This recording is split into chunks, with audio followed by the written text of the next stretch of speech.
Na moral, deixa o like. E aí, de boa, lá vamos eu, pra mais um episódio de Jujutsu Kaisen. E muito bem, o episódio retorna alguns segundos antes do final do anterior.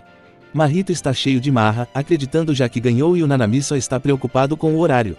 O relógio bate 6 horas da noite, uma tristeza terrível para o trabalhador.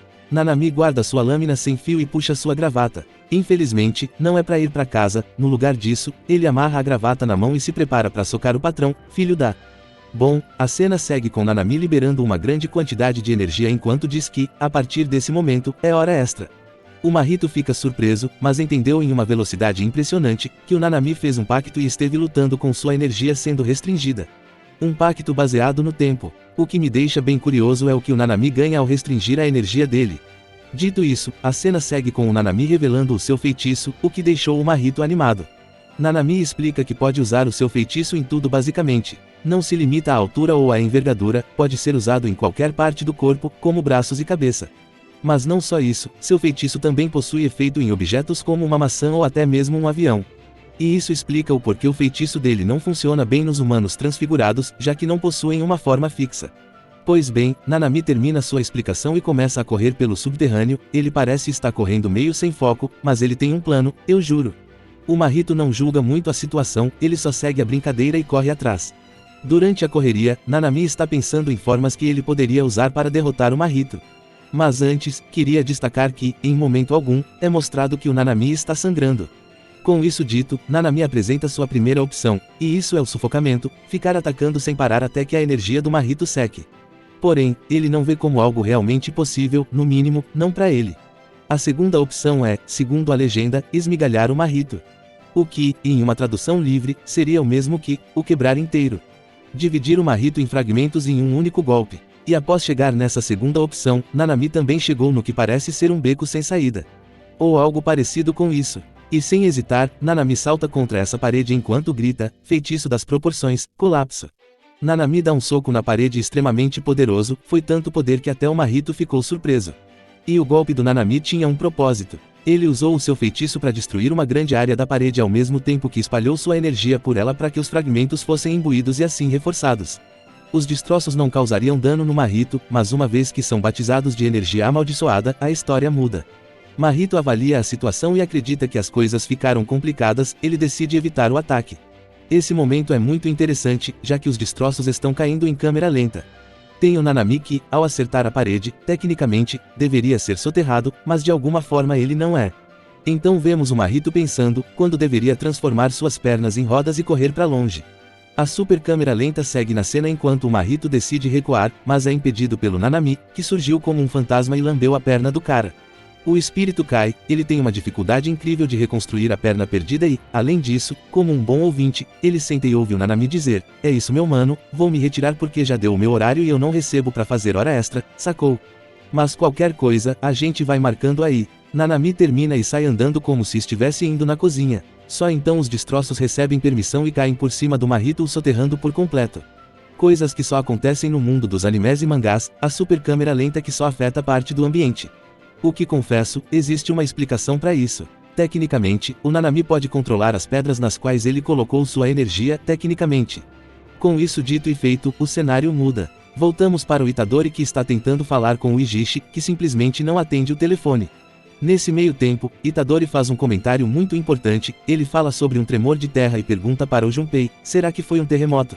Isso fixa a linha do tempo, o tremor é os destroços soterrando o Mahiro. Com isso estabelecido, também é mostrado o porquê do Ijishi não estar atendendo o celular. Achei uma desculpa bem merda, ninguém deixaria o celular para trás, ou não o atenderia, se esse é uma das principais ferramentas do seu trabalho.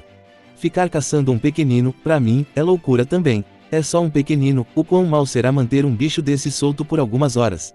Enfim, Ijishi esqueceu o celular e o Itadori teve que resolver tudo por conta própria. O que me leva para algo que comentei no episódio anterior ou foi no 9, esse lance do pessoal da escola de Jujutsu andar fardado pra tudo é esquisito. Principalmente durante uma investigação, já que o Junpei reconhece o Itadori pelo botão com detalhes de espiral. Um botão bem bonito, vale dizer. Mas, como o Junpei sabia sobre o botão, bem, Mahito mostrou um e disse que Junpei deveria ser gentil e, de forma nada suspeita, disse que Junpei vai acabar se dando bem com eles. Voltando ao tempo presente, Itadori perde a paciência e pergunta se o Junpei viu alguma coisa suspeita no cinema. O Itadori é o policial fardado perguntando se o suspeito tem drogas no corpo. Quais as chances de alguém pobre dizer, tenho sim? E como esperado, Junpei negou ter visto, além de explicar que só recentemente que ele vem vendo essas coisas. Suspeitosamente, Junpei não demonstra nenhum interesse em saber mais sobre algo que ele só descobriu que existe há pouco tempo, isso é, há um dia, no máximo, algumas horas. Ele não se importa de perguntar o que o Itadori é, ou o que são essas coisas que ele pode ver. E o Itadori também não para pensar, ele simplesmente ouviu um não, seguido de, só comecei a ver há pouco tempo e respondeu, ok. Tudo certo, desculpe o incômodo, Sr. Junpei. Uma representação perfeita, acontece todo dia. Bom, sem ter mais o que fazer, Itadori decidiu ficar por ali mesmo e puxar assunto com o Junpei. Tanta coisa para falar, mas a dupla escolheu ir na direção de filmes. Por coincidência, o Itadori recentemente teve que maratonar vários e tem muito assunto. Conversa de maluco pra lá, conversa de maluco pra cá, a mãe do Junpei surge.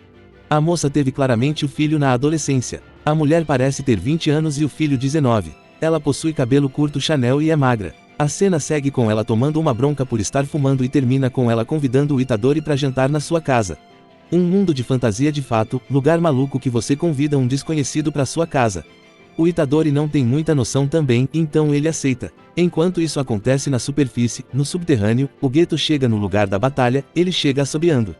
Uma clara referência ao Brasil, quem nunca chegou assobiando na casa dos migos. Uma assobiada depois, Mahito sai como uma cobra deslizando para fora dos destroços.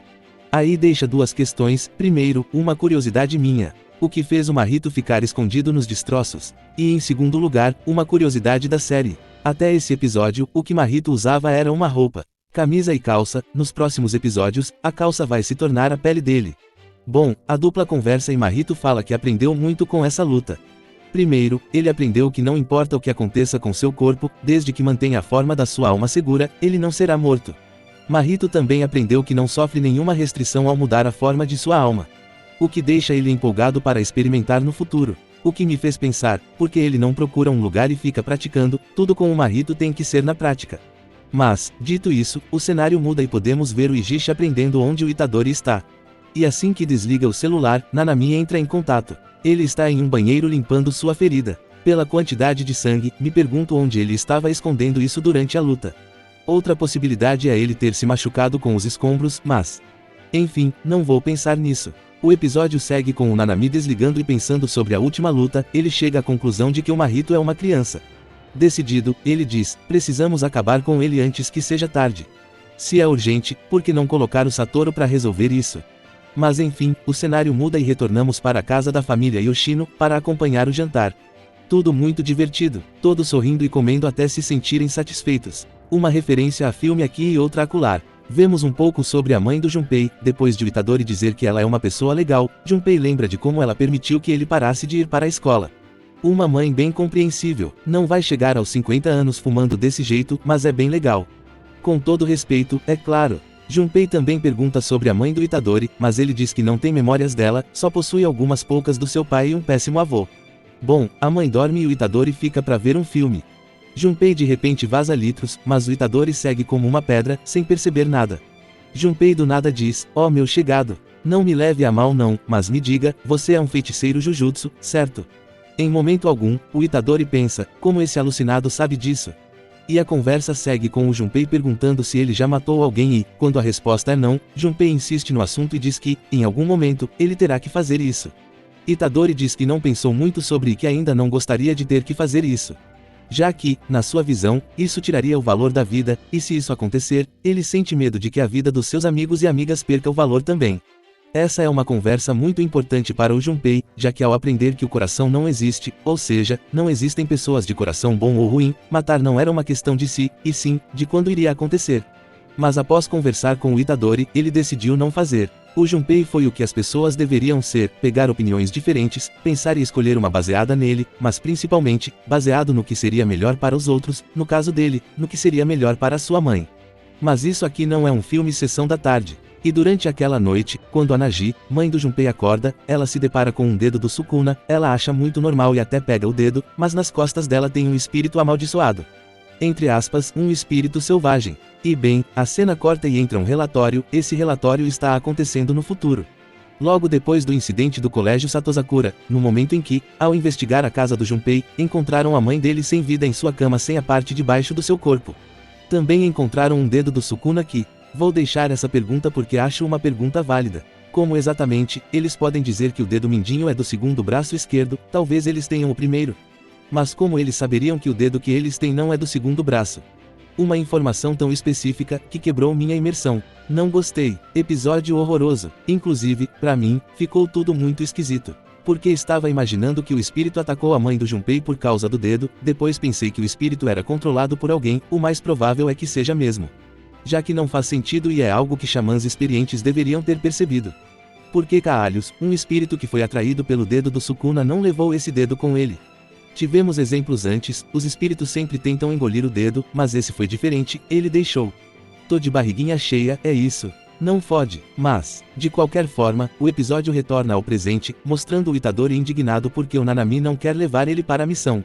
E esse momento é incrível, primeiro que a resposta é sim. O Itadori é o aprendiz do aprendiz de Jujutsu, definitivamente, não é alguém capaz de enfrentar um espírito de nível especial. Claro que seria assim num mundo mais, entre aspas, realista. Fora que, esse roteiro do, me trate como adulto e não como criança, não faz sentido. Tornando as coisas simples, você não vai colocar um garoto de 10 anos para jogar uma Copa do Mundo e o motivo não é a idade. O cara não aprendeu nem o básico e já quer sentar na janela. O Itadori sem o Sukuna é mais fraco que o Nanami ferido, não existe discussão nisso. E digo mais, Nanami foi gênio, acabou a discussão de forma simples e rápida ao dizer, Mahito usa humanos transfigurados. Ele poderia gritar algo como, tu é muito teimoso moleque. Vou enfrentar humanos transfigurados, quer matar um ser humano. Tu acha que consegue? Agora, me refresca a memória, a última vez que tu teve que enfrentar um espírito de classe especial, o que aconteceu? Seu merda. Mas, Nanami não precisou ou não quis. Bom, de qualquer forma, Nanami deixa o Itadori para ficar de olho no Junpei. E nesse momento, o cenário muda e vemos um Junpei sombrio, usando uma jaqueta da sua mãe. Ele saiu de casa e caminhou em direção à sua escola. Enquanto anda, ele lembra sobre sua manhã, depois de descobrir sobre a mãe. Tem coisas muito importantes, por exemplo, como Mahito chegou tão rápido na casa dele. Mas, vou fingir que não me importo. O Mahito esteve lá para falar sobre o dedo, principalmente, explicando a possível origem dele.